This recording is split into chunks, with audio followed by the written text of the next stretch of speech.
Shalom, I'm Eddie Chumney of Hebraic Heritage Ministries, and we welcome you today to our study on the Hebraic roots of Christianity. We're doing a series on what the rabbis in Judaism teaches about the 10 tribes, and in order to give us an understanding of this issue from a Jewish point of view, I have a special guest with me again this week. His name is Yair Davidiy. He's an Orthodox Jew, and he lives in Jerusalem. And we are doing this interview here, Yair, in Jerusalem.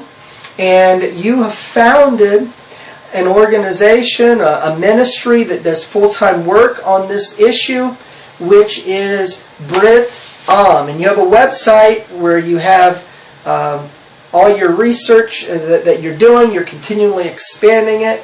The website is Brit-Am.org. So tell us, how did you get the name Brit-Am?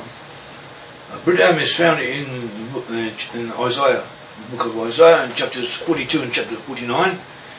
In both places, it is the relevant verses are referring to the lost 10 tribes of Israel, but not according to the simple meaning of the verses, according to the commentators, and also according to the rabbis in the Talmud, who refer to these verses or verses connected to them as referring to the as designating where the lost 10 tribes are.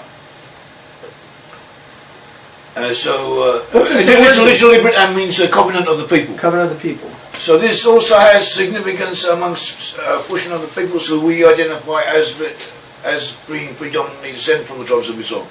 We identify the British and Americans and peoples in Western Europe as descended from Israel. Brit-Am also Brit-Am connotes to some people Britain and America.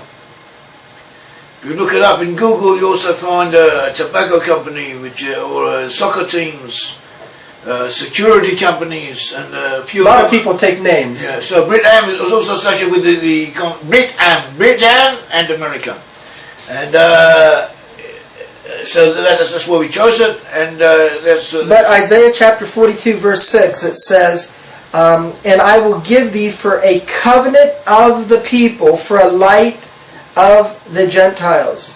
And so is this where you get the name from the Hebrew? Covenant of the people, covenant, Brit, people, Am? Yes.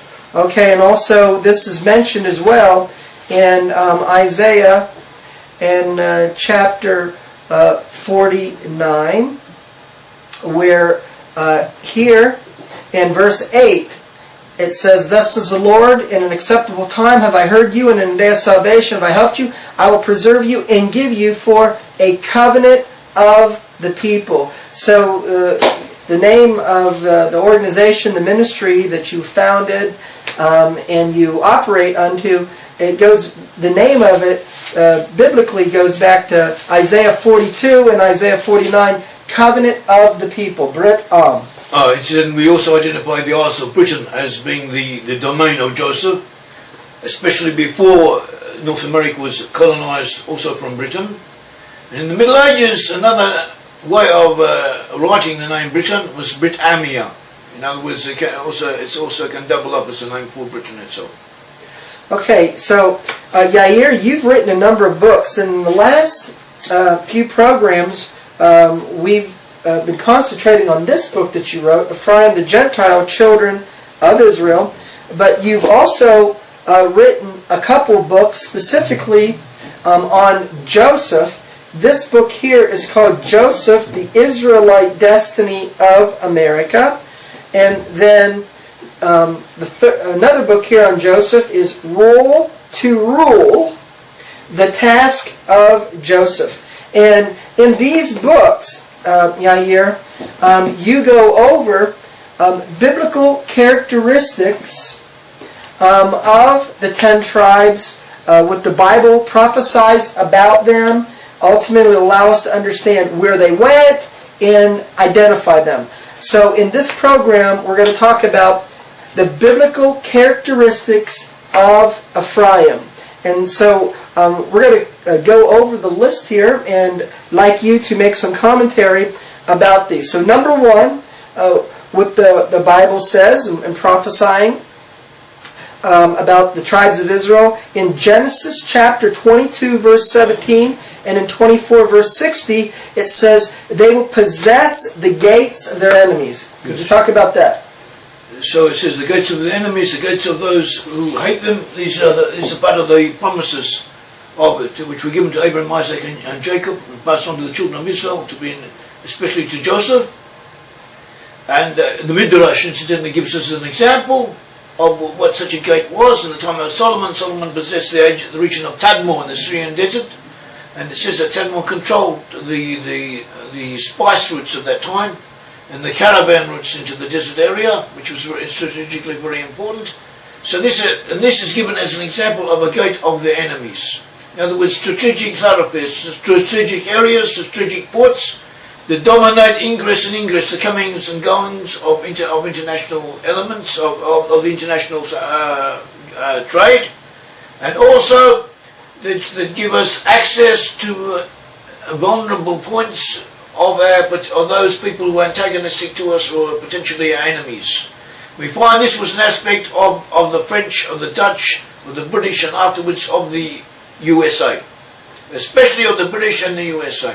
The British, as we know, the British at one stage they had a vast empire. They controlled 1/4 of the Earth's land surface, 1/3 of the world's population, but they also concentrated upon dominating certain islands and certain strategic areas, Gibraltar, Malta, which dominated the Mediterranean, which was also incidentally important in the Second World War, in the liberation of North Africa from the Germans and Italians, to supply it through their control of Malta, which is an island just not far from Sicily.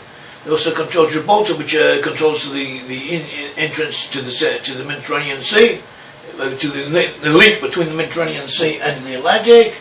They at one stage they control Heligoland off the coast of Germany. Nearly every international point of strategic importance was controlled by the British at some stage or other, and if not, then by the Americans. The Panama Canal, for instance, was an American domain. The Suez Canal was the British. And you can see it on a map, and if you look on a map and you just call to mind some place of strategic importance, the British controlled it. And after the British, nowadays the Americans in effect control it. The Americans control every strategic point. Everywhere we have an element which is antagonistic to America, the USA makes it a point of its international policies, foreign policy and military policy and strategic alignments. Doesn't matter which party is in power, doesn't matter what the prevailing winds say in Washington. This is what America does as an expression of its inner self. It tries to get control of some region close to where the danger is liable to come from. Cuba was an antagonistic element to the USA. The Americans controlled a base in Cuba. Libya, the same thing in Libya. The Americans retrained in Benghazi, retrained bases in Libya when Gaddafi was going crazy and encouraging terrorism all over the world. So the Americans always had an edge to get in there if they really had to get out their potential enemies. And after when the USSR began to break down, they did the same thing. In Kazakhstan, around and that's what maybe they're overdoing it a little bit. They're even now trying to put bases or get some type of entrance points into Poland, into areas, just in case Russia returns to its nasty ways. Also, it's against China. They're doing the same.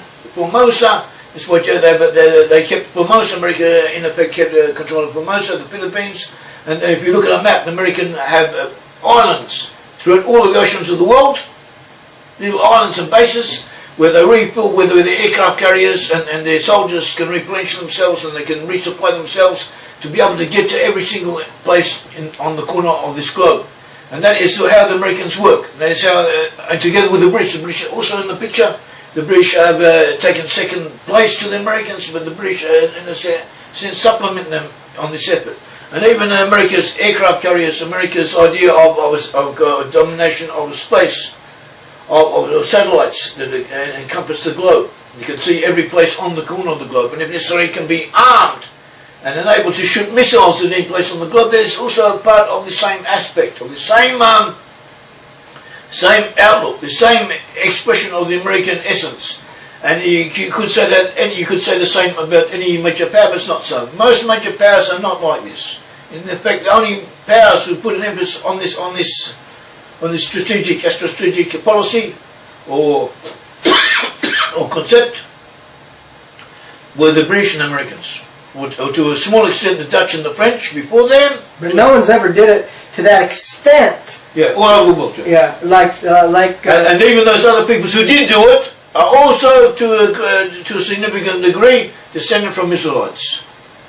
Okay, so possessing the gates of your enemies does not necessarily have to refer to military strategic areas. It refers to being able to have control and dominance over your enemies, and one of those important ways of having control and dominance over your enemies is militarily. You have to be able to be secure and to protect your interests. So it very much would have an application to military, but having to possess the gates of your enemy could also have an economic connection. For example, since World War II, the U.S. dollar has been the world's reserve currency, and the United States has maintained a superiority in the world because it possesses international trade through the U.S. dollar. So that could be another application of possessing the gates of your enemies. So definitely we see characteristically how we can have the fulfillment of that. Let's go on to the next one. The tribes of Israel would be located in the isles of the sea. And there's many verses that speak about this. Isaiah chapter 11:11, 24:15, 42 verse 4, chapter 49 of Isaiah, chapter 51 verses 4 and 5, Jeremiah chapter 31 verses 6 through 10. So here in Isaiah 42 verse 4 it says, "In the isles shall wait for your Torah." So explain to us a little bit about this, that the tribes of Israel were prophesied to be located in the isles of the sea. So this is the prophet said that the lost tribes of Israel would be located in the isles of the sea.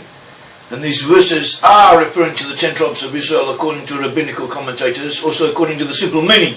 But some people could come along and say that maybe, how do you know it's the 10 tribes? Maybe it's referring to Judah. So I say if you look at the rabbinical commentators, they understand also that it's referring to the tribes of Israel and their places of exile. It would be the isles of the sea. The isles of the sea would be to the west of the land of Israel. And it could only refer to the British Isles and related areas. Okay, so it refers to the British Isles. Could it refer to America or South Africa or Australia or New Zealand as the Isles of the Sea as well? It could also, yes, there's another possibility. Okay, and so in Isaiah, in chapter 49, it talks about the land of, how do you pronounce Sinim. it? Sinim, and this is Isaiah chapter 49 verse 12. It says, "Behold, these shall come from far and low, these from the north and from the west, and these from the land of Sinim." Now a lot of people associate that with China. Is it associated with China, or is it associated with perhaps Australia or New Zealand or some other countries like that? How do we understand the land of Sinim? We understand to be associated with Australia. Incidentally, this verse and other verses in this chapter are referring to the 10 tribes, as we said, as we understand the Hebrew original to be speaking, and as rabbinical commentators also say. So it is definitely talking about those tribes of Israel, those 10 tribes, and therefore it is strongly implied here that the lost 10 tribes, they must be in the north from the land of Israel, they must also be in the west, they must also be in the land of Sinim. And if we say that Sinim means Australia, therefore by implication it is referring to the people who are related to the present day inhabitants of Australia. In other words, the English-speaking peoples of North America and the British Isles and New Zealand and related areas. Why do we say it's Australia? Because Sinim in Hebrew, as the Aramaic translation, and also commentators, including Nachmanides, said it means the Southland. It is referring to the Southland. Now, who said this? Which rabbi said this? The Targum Onkelos and the Aramaic translation Rashi, and also Nachmanides. Okay, so we have a number of rabbis who said it refers to the Southlands. Yes, to the Okay, continue. the Southland. That was Jerome, who translated the Bible into Latin. He consulted with rabbis. He translated this word Sinim to be Australius, or Australia. And they did know, in ancient times, they did have a concept that Australia existed. We find Ammianus Marcellinus mention a great Southland. And they did have an idea that it existed, and maybe they didn't know exactly where it was, but they knew that there was something there in that area, and it was enormous.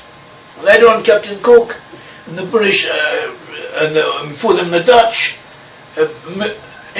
confirmed what was already known about from in different ways.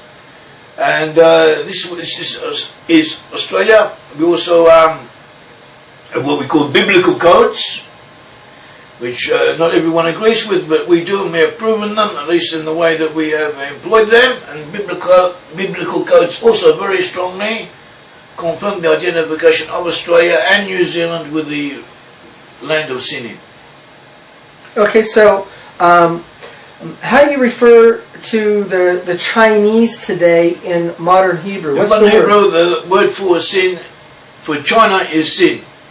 But this is from medieval times, when China was known as Sin, or after a Chinese dynasty at that time, and it is a translation of also from English, a translation of from English of Chin, China.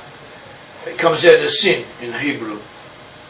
Who could come out as sin, but this is not found in the Talmud. It is not found in any other of the commentators in any authoritative work. No authoritative work relates to the land of Sinim with the Chinese. Nevertheless, we have rabbinical commentary that refers to the land of Sinim as referring to the Southlands, which would entail Australia, who would be regarded as an isle of the sea, Exactly. or a land in the outskirts of the earth, yes. The outer extremities of the earth. Yes, and as we said, or should have said, another identification point of the tribes of Israel, the Western tribes, would be that they would be at the edges of the world, be at the ends of the earth. Okay, so Isaiah 49 verse 12, it says, "These will come far and low from the north and from the west." Now, in Hosea, in chapter 11 and verse 10, Hosea is written to the northern kingdom, written to the 10 tribes. It says, and this is referring to their return, and it says, "They shall walk after the Lord, he shall roar like a lion. When he shall roar, then the children of Israel shall tremble from the west." So this is indicating that the 10 tribes will be located in the west. Now, how would you understand that verse referring to the west, as well as Isaiah in chapter 49 and verse 12, where it says, "And they will come from the west"? How do you understand the west? And the west is to the west of the land of Israel. That is Western Europe, the British Isles, North America. That is where the majority of the Central Western tribes will be. There will also be in other areas. From those areas, they also settled there. Some of them settled in South Africa, and others settled in Australia and New Zealand. But the majority of them, their homeland would be to the west of the land of Israel. Okay, let's look at the book of Obadiah. Obadiah in chapter 1, there's only one chapter in the book of Obadiah, so we're going to look at verse 20. And here it refers to the captives of Israel, and it says, "And the captivity of this host of the children of Israel shall possess that of the Canaanites, even unto Zarephath, and the captivity of Jerusalem, which is Sepharad, shall possess the cities of the south," or the Negev. So here it mentions Zarephath and Sepharad. Now, what is that referring to? Because it's talking about the tribes being in Zarephath and Sepharad. Yes, I'd just like to qualify this verse, which is quite involved. It says the captivities of this host in Hebrew, Galuta Hailazeh, which means this first captivity, this first exile. According to the commentators, this is referring to the 10 tribes of Israel. Rashi says that. Also, Nachmanides says that. It's just definitely expressing, especially referring to the tribes of Israel. Also, in continuation, we see a reference to Joseph. Okay, now who's Rashi? Rashi was a medieval commentator, the foremost medieval commentator of Jewish studies, of Judaism. He wrote commentaries on the Bible, on most books of the Bible, and also on the Talmud. And he is an indispensable authority. So does Judaism today study the explanations of Rashi of the Bible today? Yes, he is. Any religious Jew who studies the Bible uses Rashi, but the emphasis, however, is on the first 5 books of the Bible, on the Torah, on the Pentateuch.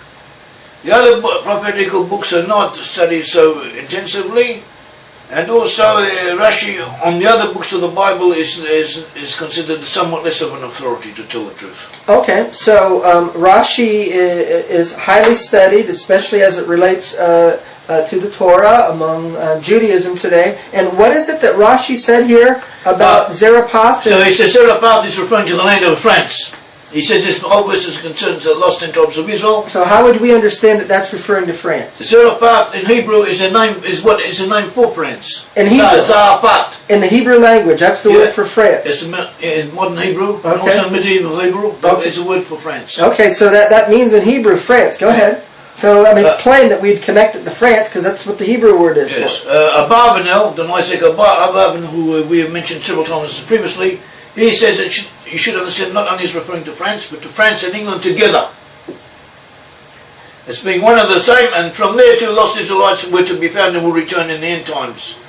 But the captivity of Jerusalem, which is Sephard, the Sephard is the name for Spain, and here they say that it is referring to Jews from Judah who will be taken into captivity and will be found in Spain, which was for a long time a major centre of Jewish existence until 1492, when the Jews were expelled from Spain. But even now, an important section of the Jewish people, the Sephardim, or Eastern Jews, many of them are descendant from the exiles of Spain.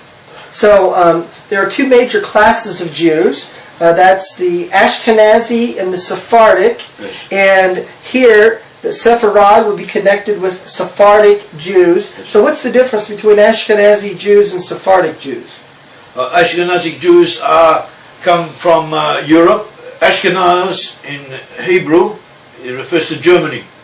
One of the sons of Gomer in the Bible, the son had Noah. One of the sons of Noah were Shem, Ham, and Japheth. One of the sons of Japheth was Gomer. Out of the 3 sons of Gomer, one of them was called Ashkenaz. Ashkenaz traditionally settled in Germany, as well as other peoples also settled in Germany. Ashkenaz was a name used for Germany. In medieval times, Germany was an important settlement area for Jews. Some of my ancestors came from there, were in that area. So would Ashkenazi always also refer to Eastern European peoples? Eastern European Jews as well? Yes, no. So what happened with the Crusades, there were problems in Germany. So many of them moved westward and settled in Eastern Europe. And even in areas where they were not necessarily the majority of the congregation, they were important, they knew more, they determined matters. So, and also they even brought their language, Yiddish, which is actually a Germanic language, with them. So all of European Jews became known as Ashkenazi. The same thing with the Sephardim. The Sephardim, the Jews from Spain, were more cultured, more developed, they knew more, and even when they went to eastern areas in the east, in Syria, in Iraq, and in other places where a community of Jews already existed, but because the newcomers from Spain was culturally more superior and more knowledgeable, they determined what the prevailing customs and would be, and they determined it according to what they had known from Spain, and therefore even today, it's very common to refer to all Eastern Jews as Sephardim. Even though Sephardim or Ashkenaz?